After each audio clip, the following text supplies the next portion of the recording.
بسم الله الرحمن الرحيم. السلام عليكم ورحمة الله وبركاته.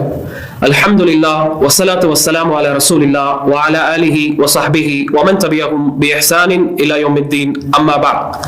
கண்ணியத்திற்குரிய அல்லாஹ்வின் நல்லடியார்களே, என் அருமைக்கினிய சகோதர சகோதரிகளே, ரமதானிய சிந்தனை என்னும் இந்த தொடரிலே இன்றைய தினத்திலே நாம் ரமதான் மாதத்தின் கடைசி 10 நாட்களை குறித்து, அந்த நாட்களிலே நல்ல அமல்கள் செய்வதில் ஆர்வம் கொள்ள வேண்டும் என்பதை பற்றி நாம் அறிய இருக்கின்றோம்.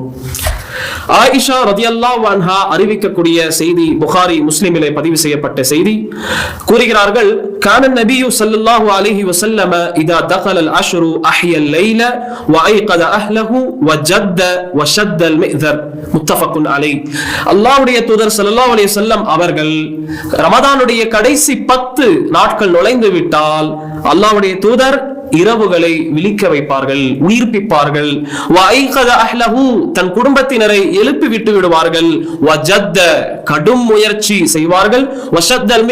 தன்னுடைய கீழ் அங்கியை இறுக கட்டிக் கொள்வார்கள் என்று ஆயிஷா ரலியல்லாஹு அன்ஹா அவர்கள் அறிவிக்கக்கூடிய இந்த செய்தி புகாரி முஸ்லிமிலே பதிவு செய்யப்பட்டு இருக்கின்றது.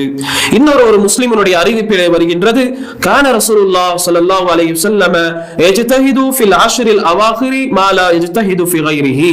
அல்லாஹ்வுடைய தூதர் ஸல்லல்லாஹு அலைஹி வஸல்லம் அவர்கள் ரமதானுடைய இந்த கடைசி 10 நாட்களிலே செய்யக்கூடிய அமல்களை காட்டிலும் மற்ற நாட்களில் செய்வதை விட இந்த நாட்களிலே அதிகமாக நல்ல அமல்களை ஆர்வமுடன் பெரும் முயற்சியுடன் செய்யக்கூடியவர்களாக இருந்தார்கள் என்பதாக ஆயிஷா ரலியல்லாஹு அன்ஹா அவர்கள் அறிவித்த இந்த செய்தி முஸ்லிமிலே பதிவு செய்யப்பட்டிருக்கின்றது.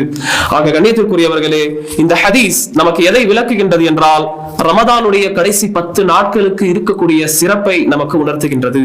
இந்த இறுதி 10 நாட்களிலே நாம் நல்ல அமல்களை இன்னும் அதிக ஆர்வமுடன் செய்ய வேண்டும் என்பதை இந்த ஹதீஸ் ரசூலுல்லாஹ்வுடைய இந்த செயலால் நாம் அறிந்து கொள்கின்றோம். இன்னும் குறிப்பாக இந்த இடத்திலே ஆயிஷா ரலியல்லாஹு அன்ஹா அவர்கள் நபிகள் நாயகம் ஸல்லல்லாஹு அலைஹி வஸல்லம் அவர்களை குறித்த 4 பண்புகளை இங்கு விளக்குகிறார்கள். அல்லாஹ்வுடைய தூதர் ஸல்லல்லாஹு அலைஹி வஸல்லம் அவர்கள் ரமதானுடைய கடைசி 10 நாட்களிலே எப்படி இருப்பார்கள் என்பதை சொல்வதற்கு 4 விதமான பண்புகளை இங்கு சுட்டி காண்பித்து இருக்கிறார்கள். முதலாவது விஷயம், அஹ்யல் லைல, இரவை உயிர்ப்பிப்பார்கள். சுப்ஹானல்லாஹ். இபாதத்துகளை கொண்டு அல்லாஹ்வை வணங்கி வழிபடும் பொருட்டு ரசூலுல்லாஹ் ஸல்லல்லாஹு அலைஹி வஸல்லம் என்ன செய்வார்கள்? இரவை உயிர்ப்பிப்பார்கள்.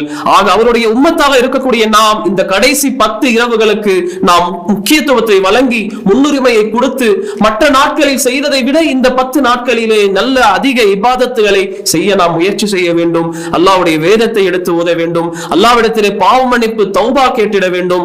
துஆ செய்திட வேண்டும். அல்லாஹ்வை திக்ர் செய்திட வேண்டும்.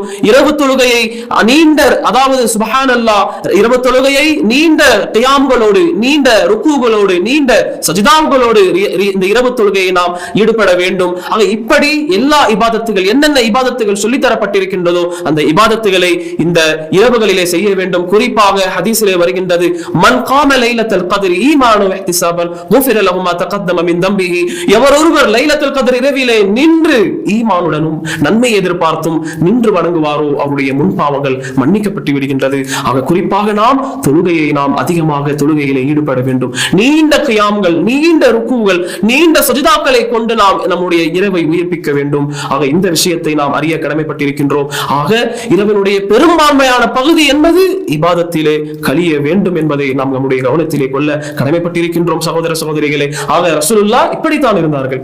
இரண்டாவது பண்பாக இங்கு ஆயிஷா அம்மையார் ரலியல்லாஹு அன்ஹா அவர்கள் சொல்லும் பொழுது, வஐகத அஹ்லஹு, தன்னுடைய குடும்பத்தினரை எழுப்பி விட்டு விடுவார்கள். சுப்ஹானல்லாஹ். அல்லாஹ்வுடைய தூதர் தான் மட்டும் அமல் செய்தால் போதுமில்லை என்பதாக தன்னுடைய குடும்பத்தினரையும் என்ன செய்வார்கள்? அமல்கள் செய்வதற்கு ஆர்வம் ஊட்டுவார்கள். அவர்களை எழுப்பி விடுவார்கள். அமல்கள், ஏனென்றால் இந்த நன்மைகள் என்பது அது தனக்கு மட்டும் கிடைக்கக்கூடாது, மாறாக அனைவருக்கும் கிடைக்க வேண்டும் என்ற அடிப்படையில் நாமும் இதை பின்பற்றி நாமும் அல்லாஹ்வை இபாதத்து செய்வதிலே நம்முடைய இரவை கழிக்க வேண்டும். நம்முடைய குடும்பத்தினரையும் இபாதத்து செய்ய வைக்க வேண்டும், ஆர்வம் ஊட்ட வேண்டும். இந்த இரவுகளில் நின்று நாம் அணுகினோம் என்றால், லைலத்துல் கத்ருடைய இரவாக இந்த இரவு இருக்குமே என்றால் 1000 மாதங்களில் நாம் நின்று வணங்கினோம் என்றால் என்ன நன்மை கிடைக்குமோ அந்த ஒரு இரவிலே அல்லாஹ் நமக்கு கொடுக்க இருக்கின்றார். இன்னும் இந்த இரவுகளில் நின்று நாம் வணங்குவோம் என்றால் அவருடைய பாவங்கள் மன்னிக்கப்படுகின்றது போன்ற சிறப்புகளை சொல்லி குடும்பத்தினரை நாம் ஆர்வமூட்டி அவர்களையும் இபாதத்து செய்விக்க வேண்டும் என்பதை இந்த ரசூலுல்லாஹி ஸல்லல்லாஹு அலைஹி வஸல்லம் இந்த செயலில் இருந்து நாம் அறிந்து கொள்ளலாம். மூன்றாவது விஷயம் ஆர்வமாக பெரும் முயற்சி. இபாதத்து செய்வதிலே ரசூலுல்லாஹ் களைத்து போக மாட்டார்கள், மாறாக பெரும் முயற்சி செய்வார்கள். மற்ற நாட்களை விட இந்த 10 நாட்களுக்கு அதிக முக்கியத்துவத்தை வழங்கி அதிலே அதிகமான இபாதத்துகளை பேரார்வத்தோடு அல்லாஹ்வுடைய தூதர் ஸல்லல்லாஹு அலைஹி வஸல்லம் அவர்கள் செய்யக்கூடியவர்களாக இருந்தார்கள் என்பதை அறிந்து கொள்கின்றோம். நான்காவது விஷயம் ஷத்தல் மிஸர், கீழங்கியை இறுக கட்டிக்கொள்வது என்பது இபாதத்துக்கு முழுவதுமாக அர்ப்பணமாகி விடுவது என்பதையும் குறிக்கும். இரண்டாவது தன்னுடைய அதாவது குடும்ப வாழ்க்கையில் ஈடுபடாமல் இருப்பதை என்பதையும் இது குறிக்கும் என்பதை நாம் கவனத்தில் கொள்ள வேண்டும். ஏனென்றால் அல்லாஹ்வுடைய தூதர் ஸல்லல்லாஹு அலைஹி வஸல்லம் அவர்கள் கடைசி 10 நாட்களிலே இத்திகாஃபிலே இருக்கக்கூடியவர்களாக இருப்பார்கள். இத்திகாஃபிலே இருப்பவர்களுக்கு குடும்ப வாழ்க்கையில் ஈடுபடுவது என்பது அது தடை செய்யப்பட்டதாக இருக்கின்றது என்பதை நாம் இதற்கு முந்தைய அமர்வுகளிலே அறிந்து கொண்டோம். ஆக கண்ணியத்திற்குரியவர்களே, அல்லாஹ்வுடைய தூதர் ஸல்லல்லாஹு அலைஹி வஸல்லம் முழு தயாரிப்புகளோடு ரசூலுல்லாஹி ஸல்லல்லாஹு அலைஹி வஸல்லம் இபாதத்துகளை செய்வார்கள். ஆக நாம் இந்த 10 நாட்களிலே பர்ச்சேஸ் செய்வது, ஷாப்பிங் செய்வது, இப்படிப்பட்ட விஷயங்களை விட்டுவிட்டு நாம் என்ன செய்ய வேண்டும்? இந்த 10 நாட்களுக்கு முக்கியத்துவத்தை கொடுத்து, குறிப்பாக அதனுடைய இரவுகளுக்கு முக்கியத்துவம் கொடுத்து நாம் இபாதத்துகளிலே செலவு செய்ய வேண்டும். இரவுகளை இபாதத்துகளிலே கழிக்க வேண்டும் என்பதை நம்முடைய கவனத்திலே கொள்ள வேண்டும். ஏனென்றால் ரமதானுடைய அந்த கடைசி முதல் 20 நாட்களிலே நம்மில் நடந்த அந்த குறைகளை இந்த 10 நாட்களில் நாம் நிவர்த்தி செய்திட வேண்டும். அல்லாஹ் வழங்கி இருக்கக்கூடிய ஒரு பெரும் பாக்கியம், ஒரு பெரும் அதிர்ஷ்டம். இந்த 10 நாட்கள் 10 இரவுகளை நாம் அல்லாஹ்வுக்கு இபாதத்து செய்வதிலேயே கழிக்க வேண்டும். ஆக கண்ணியத்திற்குரிய சகோதர சகோதரிகளே, அல்லாஹ்வுடைய தூதர் ஸல்லல்லாஹு அலைஹி வஸல்லம் அவர்களை முன்னுதாரணமாக எடுத்துக்கொண்டு இந்த 10 இரவுகளிலே நாம் இபாதத்துகளை செய்து வருவோம். லைலத்துல் கத்ரை தேடுவோம். அல்லாஹ் ரப்பல் ஆலமீன் அதற்குரிய பாக்கியத்தை நம் அனைவருக்கும் தந்தருவானாக. வாஹிரு தஅவானா அல்ஹம்துலில்லாஹி ரப்பில் ஆலமீன். வஸ்ஸலாமு அலைக்கும் வரஹ்மத்துல்லாஹி வபரகாத்துஹு.